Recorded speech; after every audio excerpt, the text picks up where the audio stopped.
to AHRC TV's weekly roundup. I'm Josephina Bergsten. This week's special program will focus on initiatives for police reform in the region. In this program, AHRC TV speaks with experts from Sri Lanka, India and Pakistan to learn about both the difficulties and the hopeful signs for police reform. In particular, the program considers the possibilities in a newly democratized Sri Lanka and in India's state of Kerala that has recently announced a willingness to embark on police reform. But first, an update on Nepal, where ongoing instability in the Terai in the last 2 months has provided ample examples for the urgent need of police reform. Police have opted for shoot-to-kill methods against protesters rather than follow international regulations on crowd control. Nepal risks turning into a police state if the protests and the violent police response continues. The Nepali state needs to transform its police force into a modern and clean force for good in this time of reform and rebuilding. Presently, the police operate in a rudimentary state. Though it often claims to have undergone reforms, the reality is otherwise. Torture for crime investigation is the norm. Modern forensic science investigation is a great unknown. Police salaries are next to nothing, and this has heightened corruption. Innocent people are forced to pay bribes to avoid torture and imprisonment. Often police officers are themselves involved in both petty and major crimes. Furthermore, the police is not an independent institution in Nepal. Political meddling is the norm. Politicians use the police as they see fit in order to control the public and maintain fear. Nepal is, of course, not the only country in Asia that suffers under dysfunctional, incompetent, violent and corrupt police institutions. But there are also some hopeful signs and opportunities for change. Let's hear from the experts. Over to them. In the case of Pakistan, there's a lot of persecution of minorities happening and other vulnerable sections like Ahmadis and all. So a lot of police officers tend to, these police officers also being a part of the same mob culture of the society, they also feel that if a certain person has been beaten, who has been alleged of committing blasphemy, they do not stop the mob from killing that person, thinking that it is the right thing to do. The Pakistan desk of AHRC conducted a research called Custodial Torture, its ramifications and failure of institutions.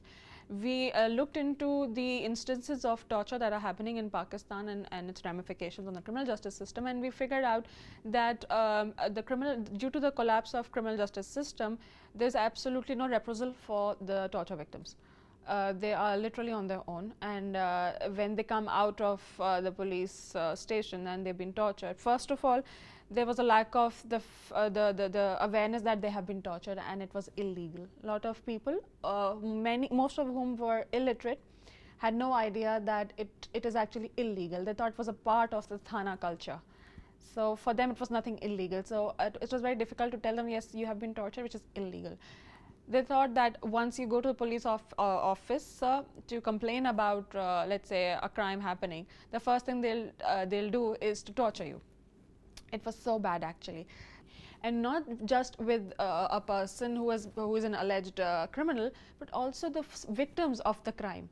They also become victim of police excesses right when they enter the police station. So it's very difficult for a person to get reprisal from police officers, because once they do, they complain about police torture, the other police officers make sure to make their life hell, and they file lots of fictitious cases against the victim of torture, making his life miserable. So a lot of time during the research that we met, a lot of people who said, a lot of lawyers actually, who said that they advise against filing a case of torture to their clients, saying that you have just come out of one case after 10 years, 20 years, if you're lucky. So it's better if you don't go into the labyrinth again. And the main thing, the police is corrupt from top to bottom.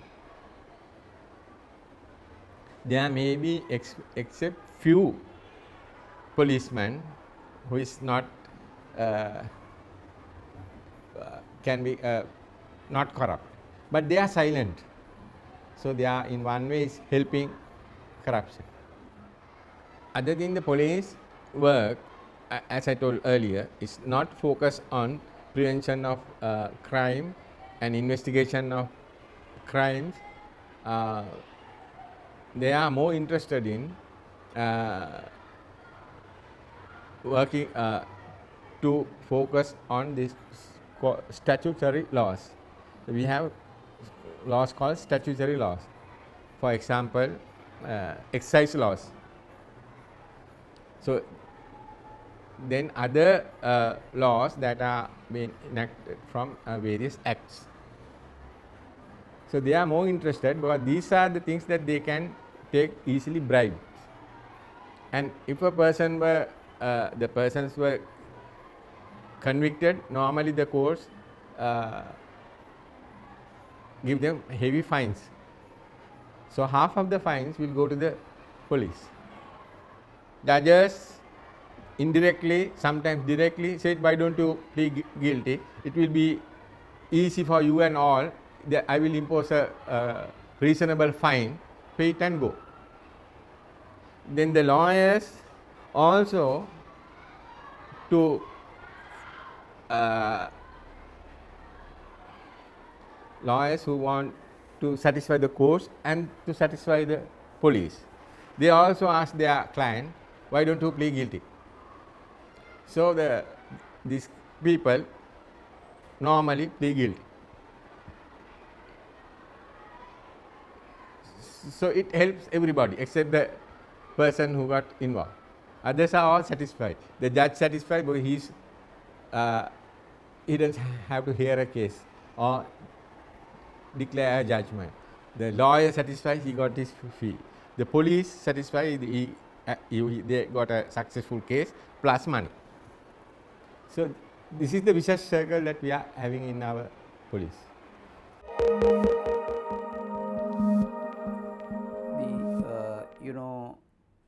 New president has been elected on the January 8th, and new parliament on the on August 17, and both of which completely undo the earlier regime. Now the problem is that earlier regime and its background from 1978 has damaged the entire state structure in Sri Lanka. Overcoming this damage is the challenge. True, there are enormous possibilities, but possibilities and the realization are two different things. Area where the government should take the first steps are the law enforcement area. We are very good at making a lot of declarations, talking a lot. Practical realization, the mechanism on which the whole thing runs is the law enforcement mechanism, which has been damaged severely within the last about 40 years. So the question is, that work is the work for the police themselves, but what they need is the allocation of funds for this purpose. So the question really is that whether the government will give the funds necessary for modernization of the Sri Lankan policing system. It is a very ancient system based on the colonial model. The kind of reforms which took place elsewhere in Europe, like the metropolitan police, the policing by consent, and those things never came to Sri Lanka. So it's like two different worlds, but the opportunity exists for change, and there's a heavy demand for change. But what we need is a government that thinks practically, that simply sit down around the table looking at the budget and see what can we give to the police in order that they can improve their capacities. So, capacity development is not book education. The practical way the policing is done in developed countries has to be introduced. Forensic aspects, forensic education, how to use forensic methodologies, and of course, this has to go in hand with the technical capacities to do that. Nothing is used in the normal policing. That is why there is a lot of beating people, torture. Just the the rudimentary way of trying to do something, whereas the real way is not available to them. So, there is the unskilled labor is what in Sri Lanka is relied on for policing. Policing cannot be a job of unskilled labor, and how to create this, hand it over to a skilled labor with the possibility, that is a practical, very practical issue. So, what we need at the moment are people, the leadership, spending more time looking at the budget, allocating funds, and then making it possible for people to work. Otherwise, we will have preaching all the time. So, that is the decisive point, and we have already written to the Ministry of Finance. In a letter, we have explained in detail areas that need to be changed, both in the policing and the anti-corruption. The police reforms in Kerala, I mean the move initiated by the government, headed by the Director General of Police in Kerala, Mr. Senkumar, to reform the police, to modernize the police, is something which came as an utter surprise. It is a pleasant surprise for this fact that modernization of police is a long-awaited move which human rights organizations, the court, other civil society groups, including various levels of social activists, the media have been requesting for a long period of time. Now the government has agreed that modernization of the police is required. But I think what is lacking even now is a clearer understanding of what modernization entails. Now, is it just providing more facilities for the police to investigate crimes, or is it having more strength for the force? Is it making police stations a people's friendly place? Is it providing salaries and other conveniences which police at the moment is not sufficiently provided for? Or is it something else, while all this earlier said issues are also important? I think the first part of it, of modernization, which involves reforming the institution as such, in terms of the logistics that the institution is expected to receive and actually expected to be provided by the state, is important. I think it is also a process where the people of the state should own this process, which implies that the government should take this process to the people wholeheartedly and with an open mind. The people of Kerala should actually be informed in detail as to what they can expect, and in that process it will involve requiring or requesting for opinions from the people, social activists, community leaders, politicians, people who work with institutions like the judiciary, prosecutors, and so on, lawyers, ordinary public. You know, one should go out of the way and reach out to the ordinary people, asking them what is the kind of police that they need. So that is a process which the government still has not conceived yet, I think. It also implies in its totality that the government also is accepting the responsibility that it should be able to identify and provide adequate resources for the police to be modernized. In fact, in a state like Kerala, and it applies to the whole of the country, that the current state of policing is terrible, to say the least, and it has a lot of scope to improve. So for that improvement to genuinely happen, it has to be taken to the people, and then the government will have to provide adequate financial resources that will actually breathe life into this process. Police modernization or reforming the police in its totality is a subject that has to be largely implemented in the whole of the region.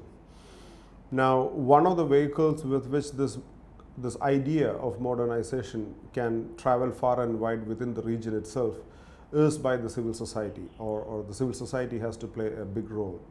But then if you introspect in terms of what is the understanding of the civil society by meaning police modernization, I mean the term police modernization, I think the civil society in Asia lacks clarity and a larger understanding of what it calls for or what it entails. For example, there has been so many efforts, project driven or otherwise, so many efforts which has spoken a lot about the need for police modernization or police reform. But then that is limited to a very small sphere, important, but still a very small area, like police officers should behave properly, or police officers should have adequate resources to investigate crime. Police officers should not engage in torture, they should use good language, and so on. So those are all important because it also speaks about a cultural change. It is a change in the culture, it is a change in the policing culture of the region. So that is important. But then at the end of the day, when it comes to police reform in its totality, in its understanding, in its larger scope, I think the civil society lacks adequate understanding. It is not because that it has not happened at all in the world. There are several examples which one could emulate from. Conditions might be different, but still there are so many examples one could emulate. Say, for example, how the London Metropolitan Police came into being. What were the reforms? What were the underlying causes for the reforms? How did they roll out the reform? This happened almost 100 years before, and and it is true to reality that we can see and experience it today. So this is not a comparison between Asia and the rest. Policing is the same anywhere in the world. It is just the difference in the extent or the severity of the challenges that police as an institution face. So in countries of Asia where there are higher amount of challenges, it is equally the responsibility of the Asian governments to catch up or meet the challenges and then to take this process forward.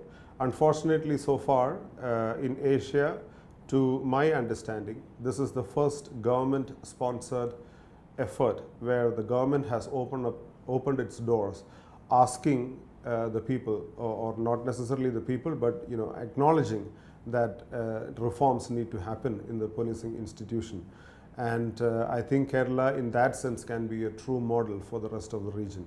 There is no other government in Asia so far which has opened up a debate regarding the need for police reforms. I think this would be the beginning, and for that reason also the police reforms initiated in Kerala has a very vital role to play, because it could be a model for the rest of Asia. Those were experts speaking on the good and bad of police reform possibilities in South Asia. For more on these and other issues, please visit www.humanrights.asia. Thank you for watching, and see you again next week.